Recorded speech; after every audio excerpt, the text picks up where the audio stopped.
എന്താ പറഞ്ഞാൽ എൻ കൃഷ്ണദാസ് നിന്നിട്ട് ഇവിടെ 3ാം സ്ഥാനത്ത് പോയതാണ്. പിന്നെ സരൻ ജയിക്കുമോ? കണ്ണാടി പഞ്ചായത്തിന് മാത്രം 1000 വോട്ടിന് എന്തായാലും മുകളിൽ ലീഡ് ഉണ്ടാവും. 1000 വോട്ട് മുതൽ കണ്ണാടി പഞ്ചായത്തിൽ മാത്രം ലീഡ് ഉണ്ടാവും. രാഹുൽ മാക്കൂട്ട് ഒരു എത്തിക്സ് ഉണ്ട്, പൊളിറ്റിക്സിൽ ഒരു എത്തിക്സ് ഉണ്ട്. അത് എല്ലാ പൗരന്മാരും കീപ്പ് ചെയ്യും. പല സ്ഥലത്തും അങ്ങനെയാണ്. CPM-ൻ്റെ പഞ്ചായത്തുകളെല്ലാം വലിയൊരു ഒഴുക്ക് വരുമ്പോൾ അതിൽ ഒഴുകിയിട്ടൊക്കെ പോകും. ഒരു കാറ്റാണ്, ആ കാറ്റ് ഇതെല്ലാം പാറിക്കും. 3 സ്ഥലങ്ങളിലും നല്ല ഭൂരിപക്ഷം. മലയാള മണ്ണിൻ്റെ പാലക്കാടൻ യാത്ര ഇപ്പോൾ കണ്ണാടി പഞ്ചായത്തിലൂടെയാണ് സഞ്ചരിച്ചുകൊണ്ടിരിക്കുന്നത്. പാലക്കാട് നിയോജക മണ്ഡലത്തിൽ ഇടതുമുന്നണി ഭരിക്കുന്ന ഒരേ ഒരു പഞ്ചായത്താണ് കണ്ണാടി പഞ്ചായത്ത്. ഇവിടുത്തെ ഇലക്ഷൻ്റെ കണ്ടീഷൻ കഴിഞ്ഞാൽ നല്ലൊരു കോമ്പറ്റീഷൻ ആയിരിക്കും 3 പാർട്ടി തമ്മിൽ. അതാണ് ഇവിടുത്തെ ഒരു സിറ്റുവേഷൻ മനസ്സിലാക്കാൻ കഴിഞ്ഞത് ഇവിടെ വന്നതിൽ. അതെ, ഇപ്പോൾ വന്ന് മാങ്ങൂട്ടത്തിന് അനുകൂലമാണ് പാലക്കാട് ജില്ല. അത് പിന്നെ സരൻ ഇന്നലെ കോൺഗ്രസ് നിന്ന് പോയ സരനൊന്നും അങ്ങനെ പെട്ടെന്ന് ജയിച്ചു കയറാനൊന്നും പാലക്കാട് പറ്റില്ല. എന്താ പറഞ്ഞാൽ എൻ കൃഷ്ണദാസ് നിന്നിട്ട് ഇവിടെ 3ാം സ്ഥാനത്ത് പോയതാണ്. പിന്നെ സരൻ ജയിക്കുമോ? സാറിൻ്റെ CPM-കാർ സപ്പോർട്ട് ചെയ്തെന്നാണ് പറയുന്നത്. ചെയ്താലും ജയിക്കില്ലല്ലോ. എൻ കൃഷ്ണദാസ് CPM-ൻ്റെ സ്ഥാനാർത്ഥിയിൽ നിന്നതല്ലേ. ഇപ്പം ഇന്നലെ കോൺഗ്രസ് നിന്ന് വന്ന് സരൻ പെട്ടെന്ന് CPM-ൽ ചേർന്നിട്ട് ജയിക്കണം പറഞ്ഞാൽ നടക്കില്ലല്ലോ. അത് ഷാഫി പറമ്പിൽ മത്സരിക്കുമ്പോൾ കിട്ടിക്കൊണ്ടിരിക്കുന്ന മറ്റേ നമ്മുടെ ഇവിടുത്തെ അമ്മമാരും പെങ്ങന്മാരും അതുപോലെ തന്നെ കൊച്ചു കുട്ടികൾ പോലും ഷാഫി പറമ്പിലിനെ നെഞ്ചിലേറ്റിയതിൻ്റെ അതിനേക്കാൾ കൂടുതലായി രാഹുൽ മാങ്കൂട്ടത്തെ നെഞ്ചിലേറ്റുന്നൊരു കാഴ്ച കാണാൻ സാധിക്കും. എല്ലാ മേഖലകളിലും നല്ലൊരാൾക്കൂട്ടമാണ്. അതിലൊരു വലിയ പ്രത്യേകത എന്ന് പറയുന്നത് സ്ത്രീകളും കുട്ടികളും അടങ്ങുന്ന ആളുകൾ പിന്നെ നമ്മുടെ സ്വീകരണ പോയിന്റുകളിൽ മണിക്കൂറുകളോളം, ഏതാണ്ട് ഇന്നൊക്കെയാണെങ്കിലും 1 മണിക്കൂറൊക്കെ വൈകി 1.5 മണിക്കൂർ വൈകിയാണ് നമ്മുടെ ജാഥ എത്തിയത്. അവിടെയും ഒരു വെയിലത്ത് പോലും കുട്ടികളും സ്ത്രീകളും അടക്കം കണ്ട് രാഹുൽ മാങ്കൂട്ടത്തിനെ സ്വീകരിച്ച് വലിയൊരു ആത്മവിശ്വാസം നൽകുന്ന തരത്തിലുള്ള സ്വീകരണങ്ങളാണ് അവർ കൊടുക്കുന്നത്. മറ്റു പഞ്ചായത്തുകളെ അപേക്ഷിച്ച് കോൺഗ്രസിൻ്റെ MLA ആണെങ്കിൽ പോലും കൂടുതൽ ഫണ്ട് വിനിയോഗിച്ചൊരു പഞ്ചായത്ത് എന്ന് ചോദിച്ചു കഴിഞ്ഞാൽ കണ്ണാടി തന്നെയാണ്. കണ്ണാടി ഭരണമില്ല എങ്കിൽ പോലും MLA അതിനൊരു കുറവും വരുത്താതെ തന്നെ ഇവിടുത്തെ പഞ്ചായത്ത് ചെയ്യുന്നതിനെക്കാട്ടിലും മികച്ച രീതിയിലുള്ള പ്രവർത്തനങ്ങൾ പ്രാദേശിക തലത്തിലൂടെ ചെയ്ത് മുൻപോട്ട് പോകുന്നുണ്ട്.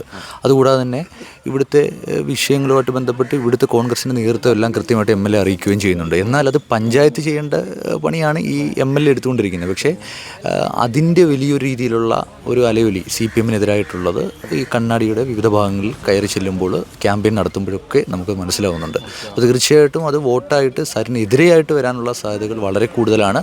കണ്ണാടി പഞ്ചായത്തിൽ കഴിഞ്ഞ ഇലക്ഷൻ നടന്നതിനെക്കാട്ടിലും കൂടുതൽ വോട്ട് കോൺഗ്രസിന് ഭൂരിപക്ഷം ഉണ്ടാകുന്നതിൽ ഒരു തർക്കവും ഉണ്ടാകത്തില്ല. ഇപ്പോൾ കഴിഞ്ഞ ലോക്സഭയിൽ ലഭിച്ചതിനെക്കാട്ടും ശ്രീകണ്ഠേട്ടൻ ലഭിച്ചതിനെക്കാട്ടും കൂടുതൽ വോട്ട് ഭൂരിപക്ഷം കിട്ടും. 10,000 വോട്ട് ഭൂരിപക്ഷം അതിന് കൂടെയുള്ളൂ. അപ്പോൾ ഇവിടെ നമ്മൾ പോകുമ്പോൾ സ്ത്രീകളുടെ ഒക്കെ റെസ്പോൺസ് ഒക്കെയാണ് നല്ല നമുക്ക് അനുകൂലമായ റെസ്പോൺസാണ്. ഇപ്പോൾ CPM-ൻ്റെ ഭരണത്തിൻ്റെ ഒരു പോരായ്മ അതിന് പരമാവധി പ്രചരണത്തിന് മുതലെടുക്കുന്നുണ്ട്. അപ്പോൾ രാഹുലിൻ്റെ വിജയം ഉറപ്പാണ്, 100% ഉറപ്പാണ്. രാഹുലിന് തന്നെയാണ് ട്രെൻഡ് കാണുന്നത്. എത്ര ഭൂരിപക്ഷം രാഹുലിന് കിട്ടാൻ സാധ്യതയുണ്ട്? 10,000 ഭൂരിപക്ഷം ഞങ്ങളുടെ 10,000 5 കണ്ണാടി പഞ്ചായത്തിന് മാത്രം 1000 വോട്ടിന് എന്തായാലും മുകളിൽ ലീഡ് ഉണ്ടാവും. 1000 വോട്ട് മുതൽ കണ്ണാടി പഞ്ചായത്തിൽ മാത്രം ലീഡ് ഉണ്ടാവും. തെരഞ്ഞെടുപ്പ് കൊടുമ്പിരി കൊണ്ടിരിക്കുകയാണ്. ശക്തമായ പ്രചാരണം നടക്കുകയാണ് 3 സ്ഥലത്തു നിന്ന്. ആർക്കാണ് ഇപ്പം ഒരു വിജയ സാധ്യത കാണുന്നത്? ഈ സാധ്യത UDF. രാഹുൽ മാങ്കൂട്ടം ജയിക്കുന്നതാണ്. അതെന്താ രാഹുൽ മാങ്കൂട്ടം ജയിക്കുന്നത്? രാഹുൽ മാക്കൂട്ട് ഒരു എത്തിക്സ് ഉണ്ട്, പൊളിറ്റിക്സിൽ ഒരു എത്തിക്സ് ഉണ്ട്. അത് എല്ലാ പൗരന്മാരും കീപ്പ് ചെയ്യും. ബാക്കി ലോക്കലായിട്ടുള്ള പ്രശ്നങ്ങളെക്കാളേറെ പൊളിറ്റിക്സിലെ എത്തിക്സിനാണ് ഏറ്റവും വലുത്. വേറൊന്ന് രാജ്യത്തിൻ്റെ ഡെമോക്രസി, ജനാധിപത്യം, മതേതരത്വം, ഇത് 2 മുറുകെ പിടിച്ചാലേ ഒരു പൊളിറ്റീഷ്യനാവും. പൊളിറ്റീഷ്യന്മാർ തമ്മിലാണ് മത്സരം. ഇന്നലെ വരെ പറഞ്ഞ അഭിപ്രായം ഇന്ന് മാറ്റി പറഞ്ഞാൽ അതൊരു എത്തിക്സ് ഇല്ല. ഒരു സ്ഥിരത വേണം ഒപ്പീനിയൻ.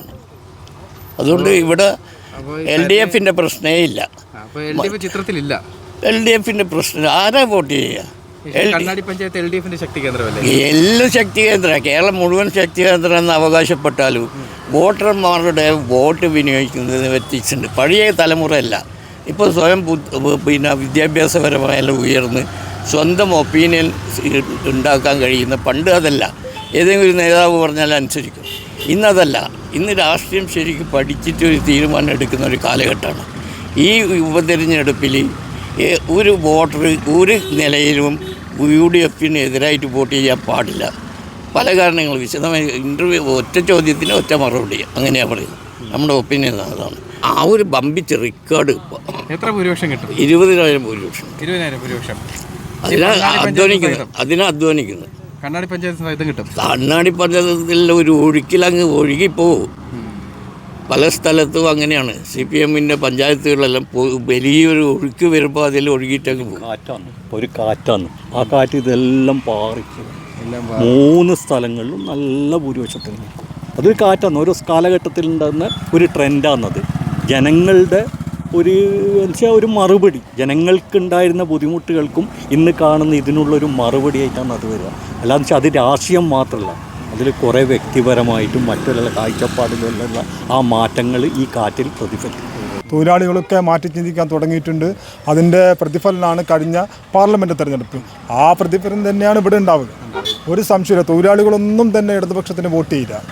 രാഹുലിന് ഒരു 10-15,000 വോട്ടിൻ്റെ ഭൂരിപക്ഷത്തിൽ വിജയിക്കും. ഈ കണ്ണാടി പഞ്ചായത്ത് ഇടതുപക്ഷത്തിന് ഇടതുപക്ഷം ഞങ്ങൾ ഒരു തവണ ഭരിച്ചാണ്. പിന്നെ എങ്ങനെ ഇടതുപക്ഷത്തിന് കഴിഞ്ഞ തെരഞ്ഞെടുപ്പിൽ 300 ചില്ലാന വോട്ടിൻ്റെ വ്യത്യാസമല്ലോ. നല്ല അനുകൂലമായ സാഹചര്യമാണുള്ളത്. രാഹുലിൻ്റെ വിജയം എത്രത്തോളം ആയിട്ട് കാണുന്നു? വിജയം ഉറച്ചു, പക്ഷേ ഇനി ഭൂരിപക്ഷമാണ്. എൻ്റെ അഭിപ്രായത്തിൽ പറയുകയാണെങ്കിൽ ഷാഫി പറമ്പിൽ 2016 നേടിയ വിജയത്തേക്കാൾ കൂടുതൽ വോട്ട് രാഹുൽ മാങ്കൂട്ടത്തിൽ വാങ്ങി വിജയിക്കും ഭൂരിപക്ഷത്തിൽ എന്നുള്ളതാണ് എൻ്റെ പ്രതീക്ഷ.